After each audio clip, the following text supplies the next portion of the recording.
শুভ সন্ধ্যা বন্ধুরা। আজকের সন্ধ্যায় বরাক উপত্যকা থেকে আসা কয়েকটি গুরুত্বপূর্ণ খবর হলো, আগামী এক সপ্তাহের ভিতরে রাজ্যের বিভিন্ন ঔষধের দাম কমছে ঘোষণা কেন্দ্র সরকারের।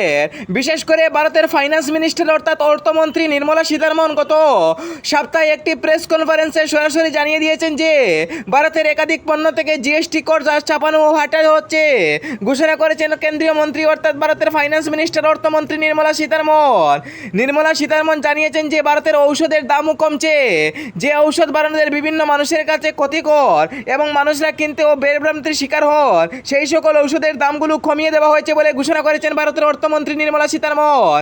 আগামী সপ্তাহ থেকে ভারতের বিভিন্ন রাজ্যে অর্থাৎ 28টি রাজ্যে এবং 5টি কেন্দ্রশাসিত রাজ্যে ঔষধের দামগুলো কমবে বলে জানা গেছে। বিভিন্ন ঔষধ কোম্পানিরা ইতিমধ্যে নোটিশ পাঠিয়ে দিয়েছে কেন্দ্র মন্ত্রণালয়। আগামী সপ্তাহ থেকে বিভিন্ন ঔষধের দাম কমছে বলে জানা গেছে। রাহুল গান্ধীর নিরাপত্তা নিয়ে ফের প্রশ্নচিহ্নের মুখে প্রশাসন।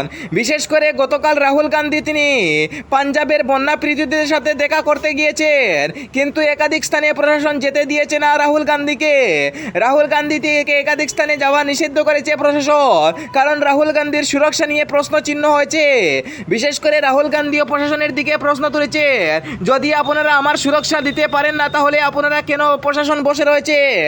এর প্রশ্নের উত্তরে প্রশাসন জানায় কয়েক কিলোমিটার দূরে রয়েছে পাকিস্তান এবং পাকিস্তানের দিকে যাওয়ার পথে রাহুল গান্ধীর উপর বেশ কিছু হতে পারে।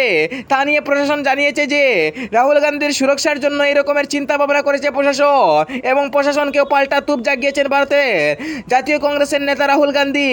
গতকাল পাঞ্জাবের বন্যা পীড়িতদের সাথে কথা বলে এবং বিভিন্ন সাহায্য সহযোগিতা করে আসছেন কংগ্রেস নেতা রাহুল গান্ধী, এবং একাধিক মানুষের সাথে সাক্ষাৎ করে আসছে যাতে আগামীতে বন্যা পরিস্থিতি আরও সাহায্য করার জন্য রয়েছে রাহুল গান্ধীর দিকে।